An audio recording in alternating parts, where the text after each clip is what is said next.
Hello दोस्तों, मंथन academy YouTube channel में आप लोगों को स्वागत है। दोस्तों, आज हम आप लोगों को इस वीडियो में बताने जा रहे हैं कि किसी भी यज्ञ में, धर्मशास्त्र के बारे में, कि किसी भी यज्ञ में दक्षिणा न होने पर क्या होता है, दक्षिणा रहित यज्ञ का निषेध क्यों। दोस्तों, आज हम लोग देखने को मिलता है समाज में कि कुछ लोग इस पर विश्वास युक्त करते हैं, कुछ लोग समझते हैं कि यह एक आडंबर है, दक्षिणा हो या ना हो। लेकिन दोस्तों, किसी भी यज्ञ में अगर यदि दक्षिणा ना हो तो फिर वो यज्ञ सफल नहीं होता है। दोस्तों, तो निश्चित रूप से यह धर्मशास्त्र, वेदों, पुराणों की आदि जो उक्ति है वो बिल्कुल सत्य है। दोस्तों, आज हम आप लोगों को जो बताने जा रहे हैं वो दक्षिणा रहित यज्ञ का निषेध कैसे होता है। अगर यदि किसी भी यज्ञ में दक्षिणा न करें तो वह यज्ञ सफल नहीं होता है, उस यज्ञ का फल आपको नहीं मिलेगा। अगर यदि दक्षिणा आप करते हैं तभी उस यज्ञ का प्रतिफल आपको मिलेगा। दोस्तों, तो अगर यदि आप मेरे चैनल को सब्सक्राइब नहीं किए हैं तो मेरे चैनल को सब्सक्राइब अवश्य कर लें, ताकि नई नई मंथन करके नई नई विषय वस्तु पर, धर्मशास्त्र के बारे में, कर्मकांड के बारे में आप लोगों तक जानकारी पहुंच सके। दोस्तों, दक्षिणा रहित यज्ञ का निषेध। तो जिस यज्ञ में आचारादि मतलब आचार ब्रह्मा ऋत्विज आदि आचाराद्य ऋत्विजों को विधि पूर्वक दक्षिणा नहीं दी जाती है, उस यज्ञ को तामस कहते हैं। शास्त्रों में दक्षिणाहीन यज्ञ को तामस बतलाते हुए कहा है कि दक्षिणाहीन यज्ञ व्यर्थ होते हैं। यज्ञश्च दक्षिणाहीनः सवेतुर्न प्रशस्यते, यह साम पुराण का श्लोक है। अध्वरम दक्षिणाहीनम निष्फलम च निगद्यते, हतम यज्ञम दक्षिणम हत यज्ञो ह्यदक्षिणः मृतो यज्ञस्त्वदक्षिणः। यह देवी भागवत का पंचतंत्र मित्र संप्राप्ति का श्लोक है। भागवत की सुविख्यात वंशीधरी टीका में भी दक्षिणाहीन यज्ञ के बारे में लिखा है कि यागो अमंत्रो दक्षिणाश्च न फलम दास्यति क्वचित। जो यज्ञ मंत्रहीन और दक्षिणाहीन होता है वह कभी भी फलप्रद नहीं होता। मत्स्य पुराण में दक्षिणा रहित यज्ञों से होने वाली हानियों का इस प्रकार उल्लेख किया गया है। न कुर्जात दक्षिणाहीनम वित्त साठ्येन मानवः अदद्ध लोभतो मोहाद कुलक्षयमवाप्नुते। अन्नदानं यथाशक्त्या कर्तव्यं भूतिमिच्छिता, अन्नहीन कृतो जस्मात् दुर्भिक्ष फलदो भवेत्। अन्नहीनो दहेद्राष्ट्रं मन्त्रहीनस्तु ऋत्विजः, यष्टारं दक्षिणाहीनं नास्ति यज्ञ समो रिपुः। मनुष्य कृपणता के कारण दक्षिणाहीन यज्ञ न करे। मोह और लोभ से दक्षिणा के बिना यज्ञ करने वाले कुल क्षय को प्राप्त होता है। ऐश्वर्याभिलाषी पुरुष को यज्ञ में अन्नदान करना चाहिए, क्योंकि अन्न से हीन यज्ञ दुर्भिक्ष को उत्पन्न कर राष्ट्र का भी संहार करता है। मंत्रहीन यज्ञ ऋत्विजों का और दक्षिणाहीन यज्ञ यजमान का नाश करता है। इसलिए अविधि अनुष्ठित यज्ञ के सदृश दूसरा शत्रु भी और कोई नहीं है। ब्रह्मवैवर्त पुराण में दक्षिणा रहित यज्ञ करने वाले को पापी और पुण्यहीन कहा गया है। जत कर्म दक्षिणाहीनम कुरुते मूढ़ति सठ स पापे पुण्यहीनश्च कर्मं फलम न भवेत्। गणपति खंड का यह श्लोक है। जो मूर्ख मनुष्य दक्षिणाहीन कर्म करता है वह पापी और पुण्यहीन कहा जाता है।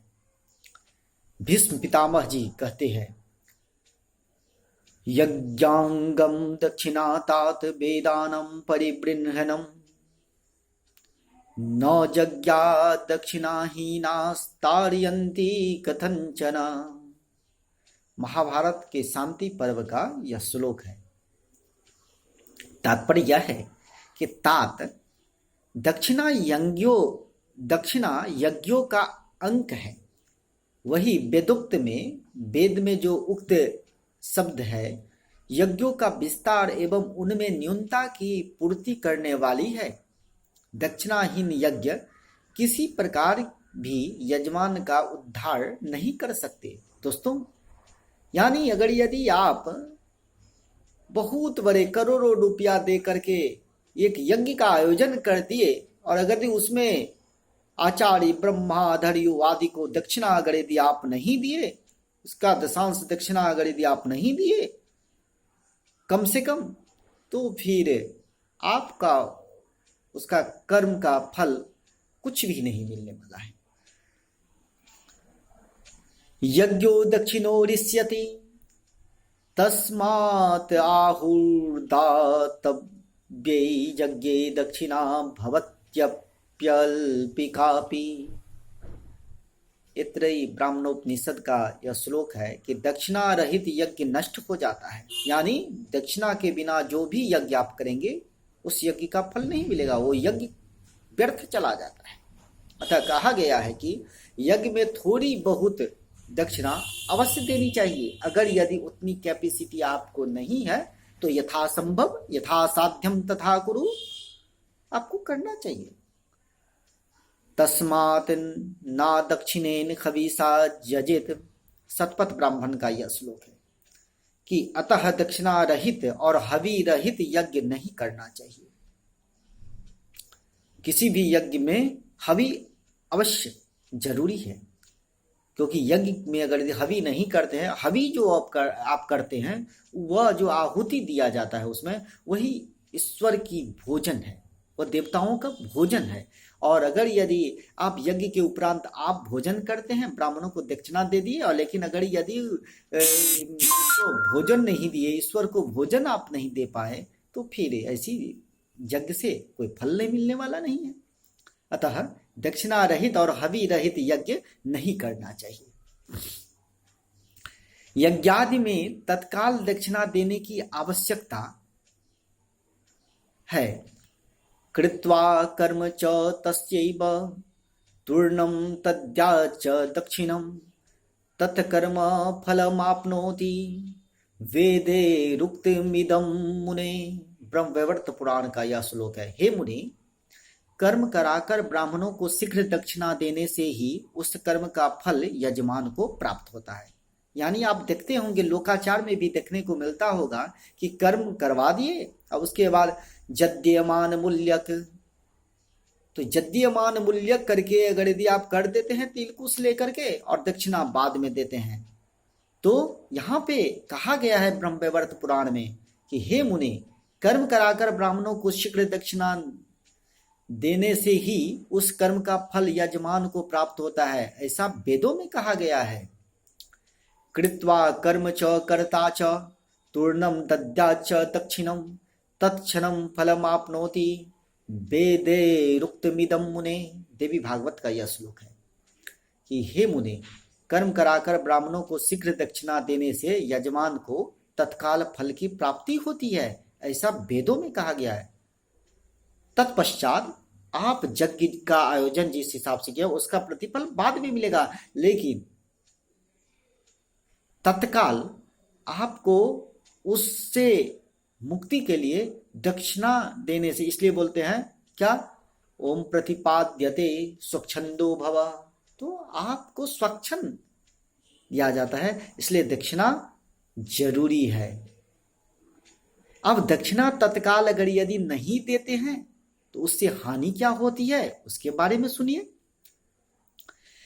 कर्ता कर्मणि पुण्येपि तत्क्षणात् यदि दक्षिणं न दद्याद ब्राह्मणेभ्यश्च दैवेनाज्ञानतो अथवा मुहूर्ते समतिते च द्विगुणा सा भवेत् ध्रुवम् एक रात्रे व्यतीते तु भवेद्र सगुणा च सा त्रिरात्रे वै 10 गुणम् सप्ताहे द्विगुणा ततः मासे लक्षगुणा प्रोक्ता ब्राह्मणानां च वर्धते संवत्सरे व्यतीते तु सा त्रिकोटिगुणा भवेत् कर्म जद यजमानानां सर्वे वै निष्फलं भवेत् सो च ब्रह्मस् त्वापहारी न कर्माहोर्सुचिर्नरः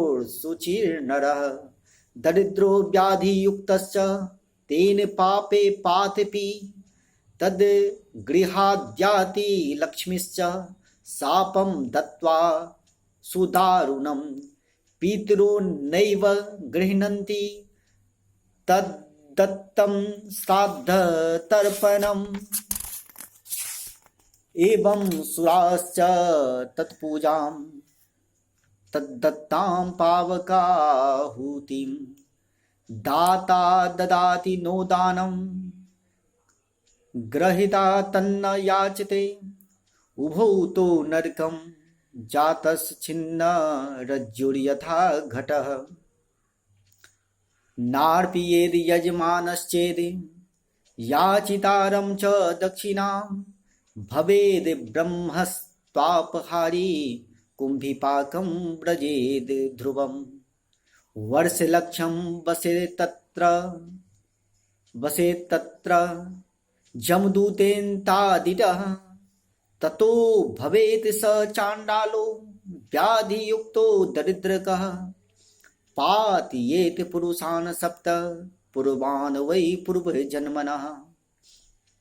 ब्रह्मवैवर्त पुराण के प्रकृति खंड का यह श्लोक है। यज्ञादि में कर्म के पूर्ण हो जाने पर भी देववश अथवा अज्ञानवश ब्राह्मणों को दक्षिणा न देने से प्रति क्षण वह दक्षिणा द्विगुनी होती जाती है। अगर यदि तुरंत आप दक्षिणा यज्ञ में नहीं देते हैं तो बहुत तेजी की रफ्तार से बढ़ता चला जाता है। एक रात बीत जाने पर वह 6 गुनी होती है, 3 रात बीत जाने पर 10 गुनी होती है, 7 दिन बीत जाने पर 20 गुनी, 1 मास बीतने पर लाख गुनी, 1 वर्ष बीतने पर 3 करोड़ गुनी बढ़ जाती है। और साथ ही यजमान का किया हुआ संपूर्ण कर्म भी सर्वथा निष्फल हो जाता है। वह यजमान ब्रह्मांश का चोर सत्कर्मों के अयोग्य अपवित्र होकर उसी भयंकर पाप से दरिद्र और व्याधि युक्त हो जाता है। उसके घर से लक्ष्मी भी कठिन शाप देकर अन्यत्र चली जाती है। पितृगण भी उसके दिए हुए श्राद्ध तर्पणाद को मतलब यानी तर्पण संध्यावंदन आदि को ग्रहण नहीं करते और देवगण उसकी पूजा तथा आहुति स्वीकार नहीं करते हैं।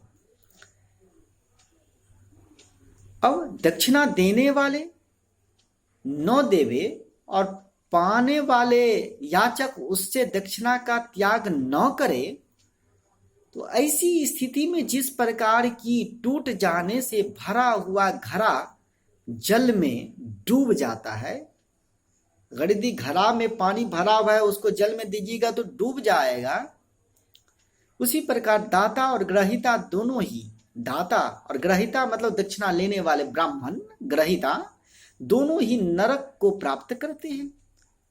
जो यजमान अपने वृत्त याचक के मांगने पर भी दक्षिणा नहीं देता, यानी पंडितों के द्वारा दक्षिणा मांगने के तदुपरांत भी अगर उसे दक्षिणा नहीं दिया जाता है तो वह ब्राह्मणांश का चोर होकर निश्चय ही कुंभी पाक नामक नरक में जाता है। वहां जाकर 1,00,000 वर्ष तक जमदूतों की ताड़नाओं को सहता हुआ अंत में व्याधि युक्त दरिद्र तथा चांडाल योनि में उत्पन्न होकर अपने पूर्व की 7 पीढ़ियों को पतित कर देता है। यानी अगर यदि किसी कर्म को आप कर रहे हैं और कर्म करने के तदुपरांत अगर यदि तुरंत दक्षिणा अगर यदि आप नहीं करते हैं कर्म का, तो वह दक्षिणा का प्रतिफल आपको 7 कर्मों तक पीछे करते रहेगा और उसका प्रतिफल आपको उसी हिसाब से मिलेगा। और यह जितना भी आप यज्ञ किए हुए हैं वह सारा यज्ञ निष्फल हो जाएगा किया हुआ। इसलिए निश्चित रूप से कोई भी यज्ञ का आयोजन करें तो दक्षिणा तुरंत पंडितों को दे दें, अन्यथा वह किया हुआ आपका कृत्य यज्ञ वो निष्फल हो जाता है। धन्यवाद दोस्तों।